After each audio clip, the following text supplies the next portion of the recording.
Hello everyone, welcome back to my channel. आज मैं आपको बहुत ही बेसिक चीज़ें समझाने वाली हूँ जिससे आपको इंग्लिश सीखने में काफ़ी मदद मिलेगी। So let's start. जैसे कि आप पिक्चर में देख रहे हैं, यहाँ पे रोहित और मोहित दोनों कह रहे हैं कि हम दोनों। अगर आपको ये चीज़ इंग्लिश में कहनी है कि हम दोनों, तो आप क्या बोलेंगे? हम दोनों, तो आप कहेंगे वी बोथ। We both. और आप कह सकते हैं बोथ ऑफ अस। देखिए, हम की इंग्लिश होती है वी। ओके, मैं आपको बहुत ही बेसिक से समझा रही हूँ ताकि जो भी इंग्लिश सीख रहा है उन्हें इंग्लिश सीखने में कोई भी प्रॉब्लम ना हो। अगर आप एक एक चीज़ समझ के पढ़ेंगे, समझ के सीखेंगे, तो आप बहुत ही आसानी से ये लैंग्वेज सीख जाएंगे। तो वी यानी कि हम की इंग्लिश वी, और बोथ का मतलब होता है दोनों। हम दोनों, अक्सर हम लोग यूज़ करते हैं ये चीज़ें कि हम दोनों जा रहे हैं, तो हम दोनों के लिए आप कहेंगे वी बोथ। और आप कह सकते हैं बोथ ऑफ अस। दोनों ही सही हैं। बोथ ऑफ अस और वी बोथ, दोनों का मतलब होता है हम दोनों। ओके, अब यहाँ पे आप क्या देख रहे हैं? अब यहाँ पे आप देख रहे हैं सीमा है और राजा है। सीमा राजा क्या कर रहे हैं? यहाँ पे आपको बॉटल्स दिख रही हैं।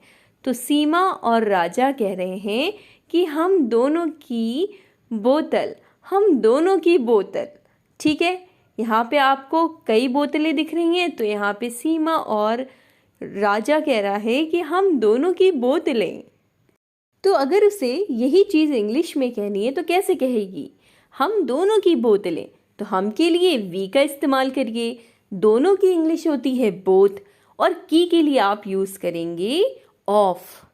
की इंग्लिश होती है ऑफ। का की के लिए आप ऑफ वर्ड का इस्तेमाल करते हैं। ओके, और बोतलें यानी कि बॉटल्स। बॉटल्स, बॉटल का मतलब बोतल। अब यहाँ पे बोतलें हैं तो आप कहेंगे बॉटल्स। हम दोनों की बोतलें, तो आप कहेंगे बॉटल्स ऑफ वी बोथ। हम दोनों के लिए वी बोथ। की इंग्लिश ऑफ, और बोतलें यानी कि bottles. Bottles of we both यानी कि हम दोनों की बोतलें। हम दोनों की बोतलें, bottles of we both. Okay, अब मैं आपको एपोस्ट्रॉफी एस का इस्तेमाल बताती हूँ। अगर आप नहीं जानते हैं तो एपोस्ट्रॉफी एस का सिंबल मैंने बना दिया है ब्रैकेट में, इसे देख लें। तो इसे इस्तेमाल किया जाता है जहाँ पे आपको कहना हो का, की, के। इसके लिए आप एपोस्ट्रॉफी एस का इस्तेमाल करते हैं। अभी मैंने आपको बताया कि ऑफ का मतलब होता है का, की, के, लेकिन अगर कहीं पे एपोस्ट्रॉफी एस लगा है तो उसका भी मतलब का, की, के ही आता है। अब यहाँ पे आप देख रहे हैं ये क्या है? ये सुनीता का भाई है। ये सुनीता का भाई है। अगर आपको ये चीज़ इंग्लिश में कहनी है तो आप कैसे कहेंगे? सुनीता का भाई, तो आप कहेंगे सुनीता। सुनीता के लिए आपने सुनीता लिखा, उसके बाद एपोस्ट्रॉफी एस लगाएंगे। इसका मतलब का। सुनीता का भाई, भाई का मतलब बिरदर। सुनीताज बिरदर, आप कैसे बोलेंगे? आप कहेंगे सुनीताज बिरदर यानी कि सुनीता का भाई।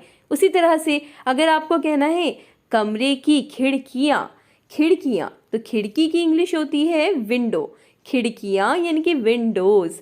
कमरे की इंग्लिश होती है रूम। की के लिए आपने एपोस्ट्रॉफी एस लगाया यानी कि रूम्स विंडो। रूम्स विंडो यानी कि कमरे की खिड़कियाँ, रूम्स विंडो। ओके, चलें कुछ और चीज़ें समझते हैं। अब यहाँ पे आप देख रहे हैं, यहाँ पे कई बुक्स हैं यानी कि कई किताबें हैं। ओके, और साथ ही साथ कुछ पेन वगैरह भी रखे हैं। तो अगर यहाँ पे मैं लिख दूँ कि राम की किताब, मैं लिख रही हूँ राम की किताब। यहाँ पे मैं एक किताब की बात कर रही हूँ, तो मैं लिखूँगी Ram's book. Okay, Ram apostrophe S का मतलब कि राम की किताब। और मैं इसे इस तरह से भी बोल सकती हूँ कि बुक ऑफ राम।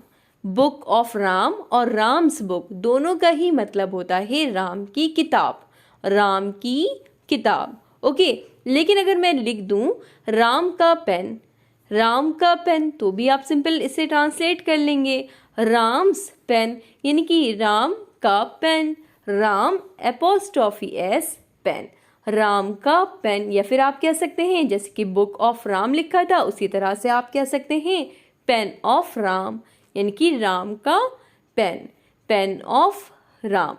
ओके, अब मैं आपको कुछ और चीज़ बताती हूँ कि सिंगुलर, अगर जैसे कि यहाँ पे सिंगुलर की बात की जाए, कहीं पे सिंगुलर मतलब एक, एक की बात की जाए तो आप एपोस्ट्रॉफी एस का इस्तेमाल करेंगे। ओके, जैसे कि मैं अभी आपको एग्जाम्पल दूंगी ताकि आपको ये चीज़ें और अच्छे से समझ में आए।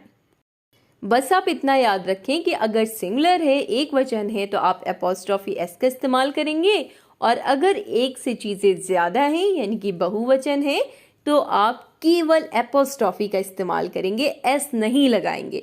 अभी जब आप इसे एग्जाम्पल में समझेंगे तो आप बहुत अच्छे से समझ पाएंगे। ओके, तो जैसे कि अब देखिए, इसका एग्जाम्पल देखिए और अच्छे से समझिए।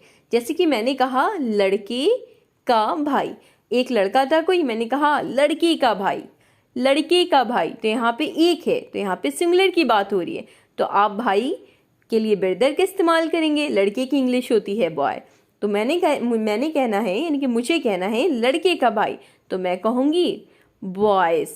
बॉय के लिए, लड़के के लिए बॉय लिखा और एपोस्ट्रॉफी एस लगाया जिसका मतलब का, तो लड़के का ब्रदर यानी कि भाई, लड़के का भाई यानी कि बॉयज़ ब्रदर। ठीक है, और अगर अब मैंने लिख दिया लड़कों का भाई, अब यहाँ पे कई लड़कों की बात कर दी, तो लड़कों का भाई, तो यहाँ पे आप लड़कों के लिए आप बॉयज़ लिखेंगे क्योंकि कई लड़के हैं, तो यहाँ पे आप बॉयज़ लिखेंगे और केवल एपोस्ट्रॉफी लगाएंगे।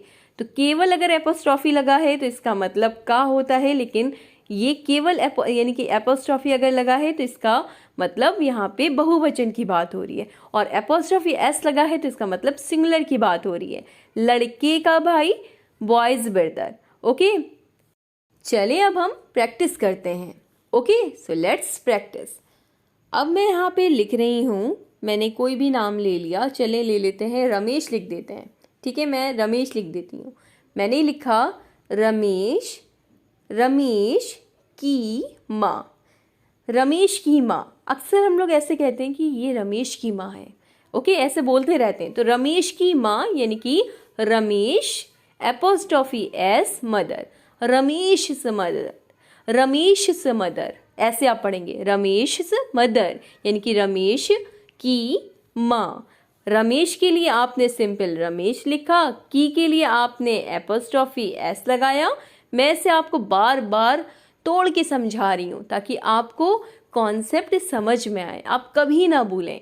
ओके, मदर यानी कि माँ की इंग्लिश मदर, रमेश से मदर, रमेश की माँ, रमेश से मदर। ओके, उसी तरह से अब मैंने लिखा सीमा का भाई, अब मैंने लिख दिया सीमा का भाई, तो बस आप लिख देंगे सीमाज ब्रदर, रमेश से mother, Seema's brother, Seema's brother यानी कि सीमा का भाई, रमेश से मदर यानी कि रमेश की माँ। ओके, अक्सर हम लोग ऐसे भी बोलते हैं किसी का भाई, किसी का भाई, ऐसे बोलते हैं। तो अगर आपको कहना है किसी का भाई तो आप कैसे बोलेंगे इसे, इंग्लिश में आप कैसे कहेंगे किसी का भाई? तो किसी की इंग्लिश क्या लिखेंगे? किसी की इंग्लिश लिखेंगे समवन, समवन, किसी का भाई, someone's brother, someone's brother, someone's brother यानी कि किसी का भाई, समवन्स ब्रदर। ओके, अब यहाँ पे आप देख रहे हैं ये कार है, ये भाई किसकी कार है? ये किसकी कार है? अगर मुझे कहना हो कि ये रोहित की कार है, रोहित की कार, अगर मुझे कहना है रोहित की कार तो मैं कहूँगी, यहाँ पे लिखूंगी रोहित एपोस्ट्रॉफी एस, और कार के लिए सिंपल कार, हो गया ना, रोहित की कार यानी कि रोहित से कार। ओके, रोहित से कार यानी कि रोहित की car, Rohit apostrophe S car, Rohit की कार, किसी का भाई, someone's brother, someone apostrophe S brother यानी कि समवन्स ब्रदर। अब यहाँ पे आप समझिएगा, यहाँ पे एक वचन और बहुवचन में आपको फर्क दिखेगा। जैसे कि यहाँ पे मैंने कहा लड़की की बॉल, लड़के की बॉल, तो मैं कहूँगी boys, boys ball, boy apostrophe S ball यानी कि एक लड़की की यहाँ पे मैंने बात की, लड़के की बॉल, बॉयज बॉल। और यहाँ पे अगर मैं लिख दूँ लड़कों की बॉल, लड़कों की बॉल, तो यहाँ पे कई लड़के हैं, तो यहाँ पे मैंने लिखा बॉयज़, बॉयज़ और एपोस्ट्रॉफी लगाया और लिख दिया बॉल। उसमें केवल बॉय लगा के एपोस्ट्रॉफी एस लगाया था, और इसमें बॉयज़ के बाद एपोस्ट्रॉफी केवल लगाया, एस नहीं लगाया। इस बात को ध्यान रखिएगा। आई होप आपको आज की क्लास से काफ़ी हेल्प मिलेगी अपनी इंग्लिश को इम्प्रूव करने में, एपोस्ट्रॉफी एस का इस्तेमाल समझने में। अगर वीडियो आपके लिए हेल्पफुल हो तो लाइक करें, शेयर करें। सब्सक्राइब नहीं किया हो, चैनल पर नए हो तो चैनल को सब्सक्राइब करके बेल आइकन को ज़रूर प्रेस कर लें, ताकि जब भी मैं वीडियो अपलोड करूं आप तक नोटिफिकेशन पहुंच जाए। तो लाइक, शेयर, सब्सक्राइब करना बिल्कुल ना भूलें। Thanks for watching. जाते जाते अगर आपके मन में कोई भी सवाल हो तो कमेंट बॉक्स पे कमेंट करके ज़रूर पूछ लें। Thanks for watching.